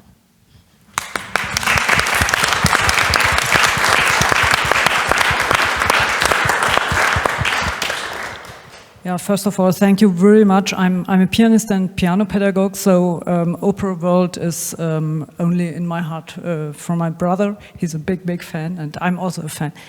And but I learned a lot of this special motivations and sorrows and so on. And I would like I trust myself to add a pianistic aspect because we have started an initiative in Stuttgart, but they did it 30 years longer in America for alternatively sized keyboards of grand pianos or upright pianos, because I'm a little bit ich beneide sie ein bisschen, dass sie ihr Fach finden können.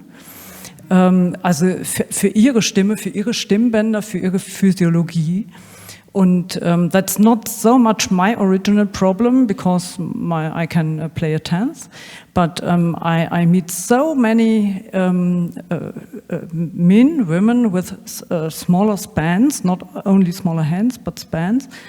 And we have a pilot project with 12 millimeter less in the octave. It's not very much, but they say, oh, it's a world. I can play things. Yeah, it's not me with my technique and so on. And that's only one aspect. I'm consulting people with healthy problems with overuse syndromes for 20 years, but only the last 3 years I got the idea, okay, we can try to change it. Maybe it takes, I count with 30 years or something like that we will have interchangeable keyboards on every stage, maybe. But we have started with the support of the Equal Opportunities Commission. And step by step, I'm realizing, oh, I think that's a theme of discrimination. Not the theme today, because I'm admiring all what you are thinking, feeling, and telling to us. But I think that's also a place which might be bigger than we all think. Yes. Thank you.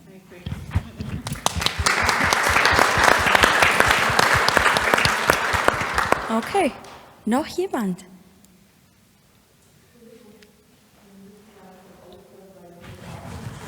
Alles klar? Okay, so, niemand. Okay, so, yeah, we will finish now with the with the questions. But before we go, I would like to invite you for the Body Justice Workshop that will happen at 3 in the afternoon at Orchester Probenraum in HMDK. And for some of you, maybe it is not clear what is this about, and if it really, it's important for someone that lives on a standard body, and I do believe it is important for everyone. So I would like that Tracy, maybe you can say a little bit about what you are going to teach us later. Absolutely. Yes, please don't feel like you shouldn't come if you are in a normative body. You are part of the body hierarchy, as we call it, and if we are going to dismantle it, we need your help. So it's going to be a two-part workshop. The first is going to be a presentation about the racialized origins of fat phobia, the science behind weight stigma, the science behind why diets don't work for 95% of the population. And the second half is going to be hands-on, so we're going to act out different scenarios that occur in the workplace, and then we're also going to, just like we were just discussing, do some work together on how to develop your own boundaries and writing your own personal, artistic, ethical mission statement. So please, I hope you'll join us.